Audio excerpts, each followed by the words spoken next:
جن عیوب کا چھپانا تھا اس وقت عیوب ختم ہو جایا کرتے تھے.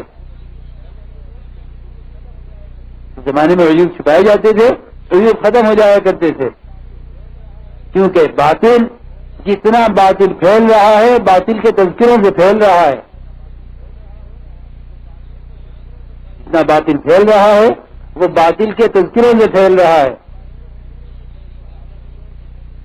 وہاں بات یہ تھی صحابہ کے دور میں کہ ایک عیب دیکھا حضرت عمر رضی اللہ تعالیٰ عنہ نے، ایک آدمی کو شراب پیتے ہوئے دیکھا اور عبداللہ ابن مسعود ساتھ تھے، ان سے بھی نہیں بتایا کہ میں گھر کے اندر کیا دیکھ کر آیا ہوں،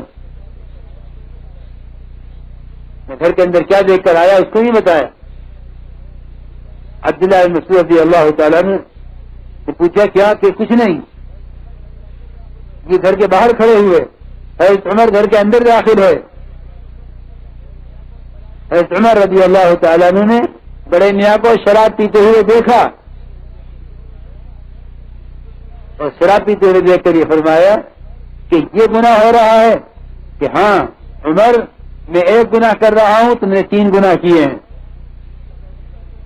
تم دیوار پھلانگ کر آئے، تم نے تجسس کیا، تم نے عیب جوئی کی ہے، قرآن کے خلاف تم نے 3 کام کیے ہیں، میں نے صرف ایک کام کیا ہے کہ شراب پی.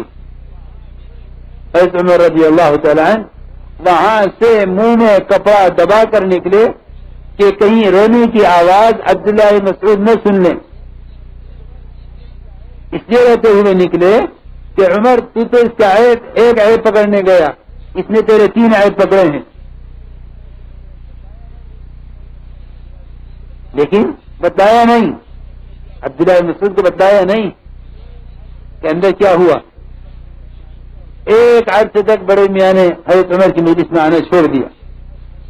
ایک عرصے کے بعد آئے بڑے میاں، حضرت عمر رضی اللہ عنہ نے بلا کے پوچھا. بڑے میاں سمجھ گئے کہ آج سزا سب کے سامنے ملے گی، آج میرا عیب کھلے گا. لیکن حضرت عمر رضی اللہ تعالیٰ عنہ نے قریب بلایا اور فرمایا اپنا کان میرے منہ سے لگا دے. اور کان نے یہ کہا بڑے میاں کے کہ بڑے میاں اس دن کی بات میں نے کسی سے نہیں کہی.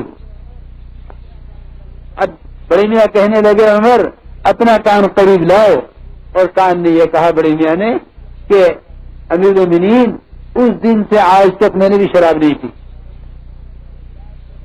حضرت عمر رضی اللہ تعالیٰ نے اس بات پر زور سے اللہ اکبر کہا. آج تک نہیں خبر لوگوں کو کہ اللہ اکبر کس بات پہ کہا.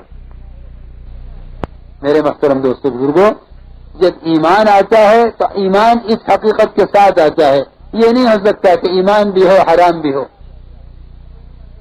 یہ ہو نہیں سکتا کہ زندگی میں ایمان بھی ہو حرام بھی ہو، یہ نہیں ہو سکتا. تقویٰ بھی ہو حرام بھی ہو، یہ نہیں ہو سکتا.